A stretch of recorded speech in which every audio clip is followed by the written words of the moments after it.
पालघर जिल्ह्यात सुरू असलेल्या मुसळधार पावसामुळे धरणामधील पाणी साठ्यात झपाट्याने वाढ होत असून वसई विरार शहरासाठी जीवनदायिनी ठरणारे सूर्या पाणी प्रकल्पातील धामणी धरण 97% भरले आहे।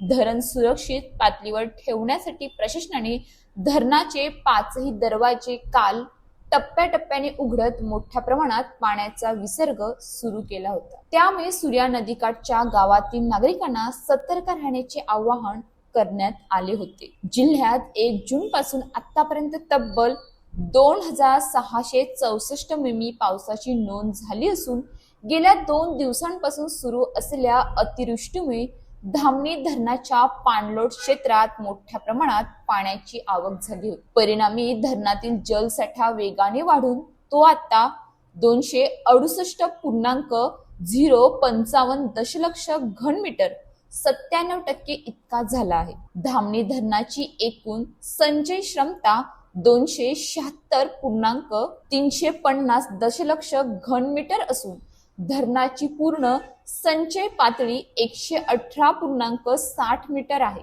सध्या धरणातील पाणी पातळी 118.00 मीटर पर्यंत पोहोचली आहे।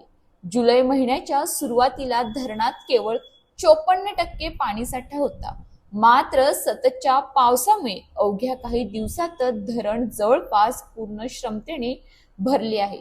वसई विरार महानगर क्षेत्राला दररोज 200 दशलक्ष लिटर MLD पाण्याचा पुरवठा धामणी धरणातून केला जातो। शहराच्या एकूण पाणी पुरवठ्यात या धरणाचा मोठा वाटा असल्याने धरणातील वाढलेला जलसाठा नागरिकांसाठी मोठा दिलासा मानला जात आहे। आगामी उन्हाळ्याच्या दृष्टीनेही समाधानाची बाब आहे।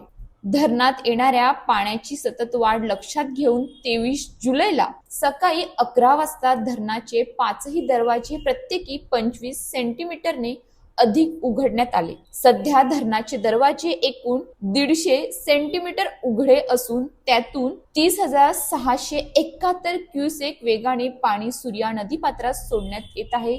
त्यामुळे नदीच्या पाणी पातळीत वाढ होण्याची शक्यता असून नदीकाठच्या गावातील नागरिकांनी प्रशासनाच्या सूचनांचे पालन करावे असे आवाहन करण्यात आले आहे। जिल्हा प्रशासन परिस्थितीवर सातत्याने लक्ष ठेवून असून धरणातील पाणीसाठा, पाण्याची आवक आणि विसर्ग यानुसार आवश्यक ते निर्णय घेत आहेत। आपत्कालीन यंत्रणांनीही सतर्क ठेवण्यात आले असून पूरस्थिती उद्भवल्यास तातडीने मदतकार्य सुरू करण्याच्या सूचना संबंधित विभागांना देण्यात आल्या आहेत। धामणी धरणातील वाढलेला 97% जलसाठा वसई विरारच्या पाणी पुरवठ्यासाठी मोठा दिलासा असला तरी सूर्या नदीत सुरू असलेल्या मोठ्या विसर्गामुळे नदीकाठच्या नागरिकांनी कोणती जोखीम न पत्करता प्रशासनाच्या सूचनांचे काटेकोर पालन करणे अत्यावश्यक आहे। अशाच ताज्या बातम्यांसाठी आमच्या न्यूज पोलीस रिपोर्टर चॅनलला लगेच सबस्क्राईब करा आणि बेल आयकॉन दाबायला विसरू नका।